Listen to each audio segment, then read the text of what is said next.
Olá, meus amigos, minhas amigas, meus irmãos, minhas irmãs. É com imensa satisfação que estamos nos reunindo aqui mais uma vez nesta página virtual para mais este momento de estudo, mais este momento de reflexões acerca do Evangelho do Cristo à luz da doutrina espírita.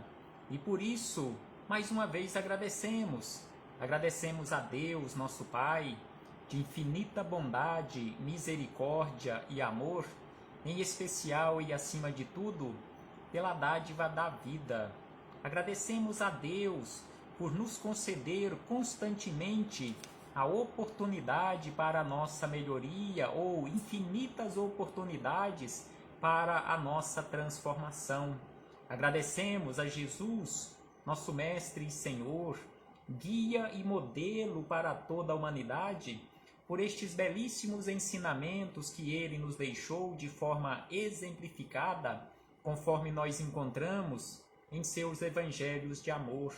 Agradecemos aos espíritos amigos pelo amparo, pela proteção, pela assistência que sempre tem nos dado ao longo da nossa trajetória.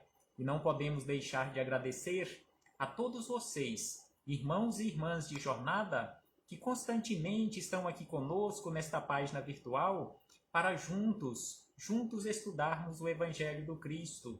Sejam todos bem-vindos, sejam todas bem-vindas em nome do Senhor, e que possamos aproveitar da melhor maneira possível estes minutos que nos foram reservados no relógio da eternidade como oportunidade para as nossas reflexões, para a nossa melhoria.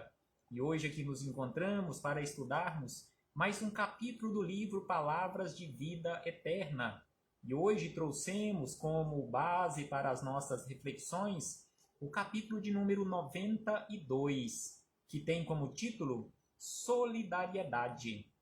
Então aqui Emmanuel nos traz reflexões acerca da solidariedade. De que forma nós estamos vivendo a nossa vida aqui na Terra? Será que nós já alcançamos e já vivemos realmente uma vida de solidariedade? Nós já vivenciamos uma vida de solidariedade uns para com os outros? Ou de que forma nós estamos vivendo a nossa vida? Mas antes de começarmos aqui as reflexões com Emmanuel, com Chico Xavier, com Jesus de Nazaré e com tantos espíritos amigos, faremos mais uma vez leitura do livro Pai, Perdoa-lhes, de autoria do espírito Irmão José, em parceria com Carlos Bacelli. E a mensagem é a de número 92, que tem como título Nos Parâmetros da Lei. Então aqui Irmão José nos traz reflexões acerca do nosso comportamento nos parâmetros da lei divina, não da lei humana, da nossa lei terrena, mas nos parâmetros da lei divina. Então aqui José começa estas reflexões nos falando da seguinte maneira, que a rigor, todo homem, ou seja, todos nós, temos muito mais do que agradecer do que pedir.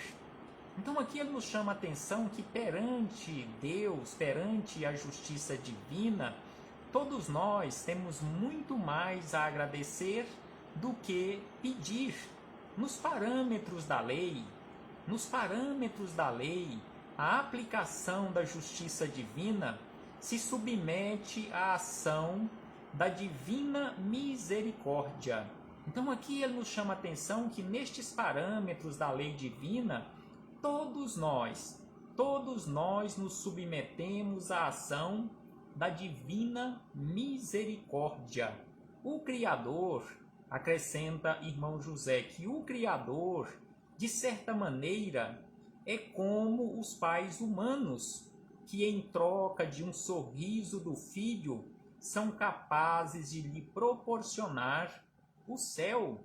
Então aqui Irmão José nos chama a atenção que todos nós que nos encontramos aqui na Terra, na condição de pai, na condição de mãe, nós fazemos todos os esforços para proporcionarmos aos nossos filhos um sorriso.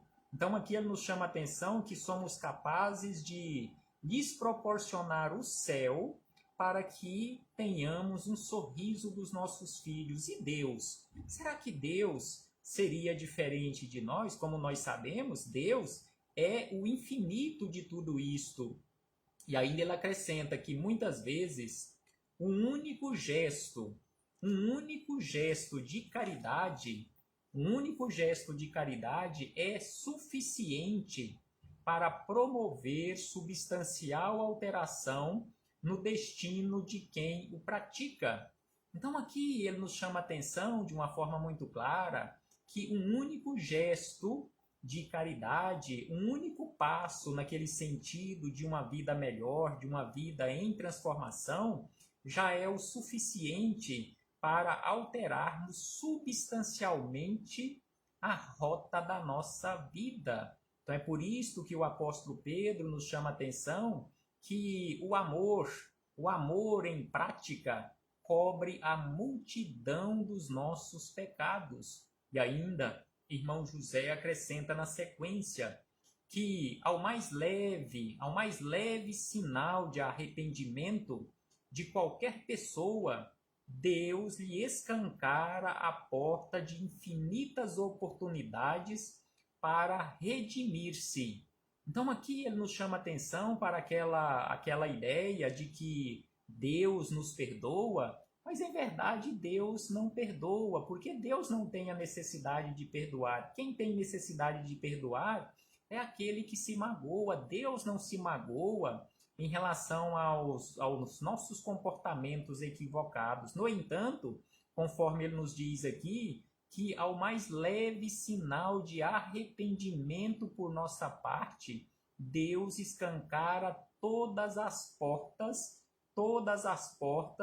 para que possamos realmente iniciarmos o nosso processo de redenção. Então todas as portas, infinitas portas, são abertas para nós ao mais leve sinal de arrependimento. Conforme nos fala João o Batista, aquele precursor de Jesus, primo de Jesus, que pregava nos desertos, lá naquela época, antes de Jesus, ele já nos chamava a atenção para a necessidade do arrependimento. Então ele pregava no deserto exatamente esta ideia do arrependimento. E aí nós encontramos em o Evangelho segundo o Espiritismo, no capítulo 3º, Há muitas moradas na casa do Pai, sobre este processo de transformação em que estamos vivendo, passando de um mundo de provas e expiações para um mundo de regeneração, que aqueles que estão habilitados, ou que estariam, ou que estarão habilitados para habitarem um mundo regenerado, não são aqueles que se transformaram propriamente, ou todos aqueles, e apenas aqueles que tenham se transformado, mas também aqueles que tenham apresentado o mais leve sinal de arrependimento, porque a palavra-chave para habitarmos um mundo de regeneração é exatamente o arrependimento, porque aí Deus, na sua infinita misericórdia, bondade e amor, ao mais leve sinal de arrependimento, escancara todas as portas, infinitas portas de oportunidades. Não que Deus irá nos perdoar e ficar resolvido ou ficarem resolvidos todos os nossos problemas, mas todas as oportunidades nos são ofertadas constantemente para que nos transformemos em pessoas melhores. E aí, irmão José encerra este capítulo dizendo o seguinte: não te iludas que sobre a terra todas as pessoas, por mais sofram, são sempre mais felizes do que realmente merecem. Então aqui ele nos chama a atenção que nós, aqui na Terra, recebemos por parte de Deus muito mais do que aquilo que merecemos. Então quando nós falamos via de regra equivocadamente que cada um de nós recebe de acordo com o nosso merecimento, não é bem assim. na verdade, nós recebemos além do nosso merecimento, porque além do nosso merecimento, entra aí a misericórdia divina e nos oferta além daquilo que nós realmente merecemos. E aí fechamos este parêntese com o irmão José para iniciarmos o capítulo 92 do livro Palavras de Vida Eterna, Solidariedade, nas palavras de Emmanuel e Chico Xavier, quando Emmanuel buscou como referência para estas reflexões deste capítulo palavras do apóstolo Paulo, que estão em sua epístola aos Romanos, no capítulo de número 12, versículo de número 15, quando Paulo escreveu aos Romanos da seguinte maneira: alegrai-vos com os que se alegram e chorai com os que choram. Então aqui Paulo nos chama a atenção, nesta escrita aos Romanos, que precisamos nos alegrar com aqueles que se alegram e chorar com aqueles que choram. E aí vem Emmanuel para nos esclarecer da seguinte maneira, que realmente na Terra é mais fácil chorar com os que choram.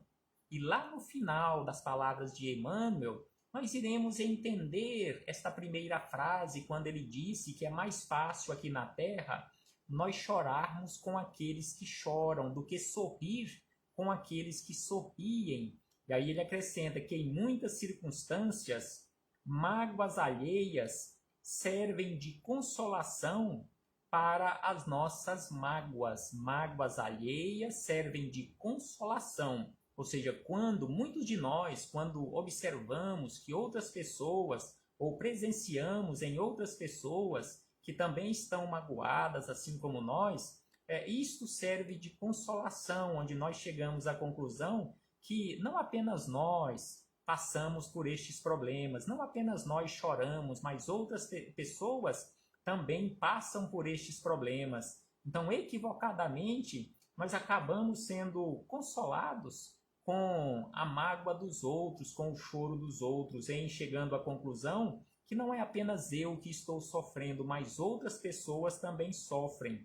E ainda ele acrescenta que quem carrega fardos enormes, como que nos estimula a suportar os estorvos leves. Então aqui ele nos fala que quando nós observamos que pessoas, companheiras de jornada, estão transportando fardos mais pesados do que os nossos, isto serve de uma certa forma de alento para nós que estamos transportando fardos mais leves do que os deles. E aí ele diz que num desastre qualquer que nos teria colhido, inclinamo-nos comovidamente para as vítimas, guardando muita vez a ilusão de que fomos agraciados por Deus, como se a responsabilidade de moratórias e empréstimos que nos são concedidos pela misericórdia divina dentro da lei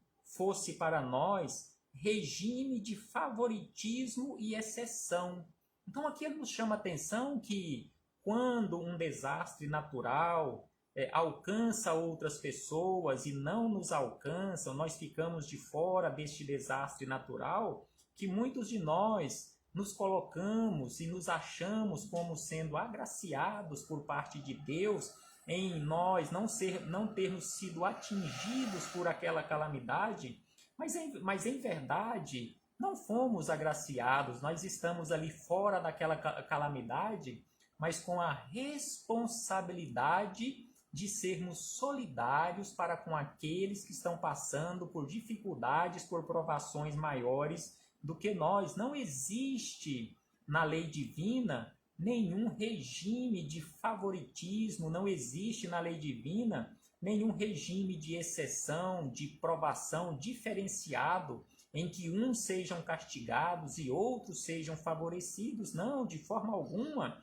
conforme ele nos fala aqui, isto é ilusão da nossa parte, quando achamos que estamos, de uma certa forma, agraciados por parte de Deus, ou quando nós achamos que estamos sendo castigados por Deus por isto ou por aquilo. Não existe favoritismo, não existe punição de forma alguma, porque a lei de Deus ela é a extrema justiça, entrega a cada um aquilo que é seu. Não existe desta forma, conforme ele nos diz aqui, regime de favoritivismo ou favoritismo. E ainda ele diz que ajudar aos que se encontram em provações maiores que as nossas, é caridade sublime. Então, ser solidário para com os outros é uma caridade sublime, é uma responsabilidade nossa. No entanto, é forçoso reconhecer, ou seja, é preciso reconhecer que aconselhar paciência aos que choram, na posição de superiores tranquilos, é o mesmo que falar à margem de um problema sem estar dentro dele. Sem sombra de dúvida que quando nós não estamos dentro do problema, é muito fácil nós aconselharmos, nós pedirmos, orientarmos a outra criatura ou as outras criaturas que é preciso ter paciência, é preciso seguir adiante. Mas quando é conosco, será que temos este mesmo entendimento? Será que aceitamos estes problemas da mesma forma que nós dizemos aceitar quando este problema é com a outra pessoa? Daí ele acrescenta para encerrar que com isso não queremos diminuir o valor da beneficência. Então aqui Emmanuel chama a atenção que com estes esclarecimentos ele não quer de forma alguma, a espiritualidade amiga não quer de forma alguma diminuir o valor do bem. Sem ela, ou seja, sem a beneficência, nossas mãos se fariam garras de usura e o egoísmo se transformaria, transformaria a terra num manicômio, ou seja, sem a beneficência, a terra seria um verdadeiro manicômio, porque o egoísmo a transformaria neste verdadeiro manicômio. As nossas mãos seriam verdadeiras garras de usura, mas com a beneficência, tudo isto é possível se transformar e é preciso se transformar. E aí ele encerra dizendo que desejamos simplesmente afirmar que é mais fácil chorar com os que choram que alegrar-se alguém com os que se alegram, porquanto ajudar com o pão ou com a alegria que nos sobram é ato que podemos realizar sem nenhuma dificuldade, ao passo que para regozijar-nos com o regozijo dos outros, sem qualquer ponta de inveja ou despeito, é preciso trazermos suficiente amor puro no coração. Então aqui ele nos fala que ajudar aos outros com aquilo que está nos sobrando, sorrir aos outros quando estamos bem, é muito fácil. O grande problema neste caso, conforme ele nos fala aqui, o grande problema é estarmos felizes com a felicidade dos outros sem qualquer ponta de inveja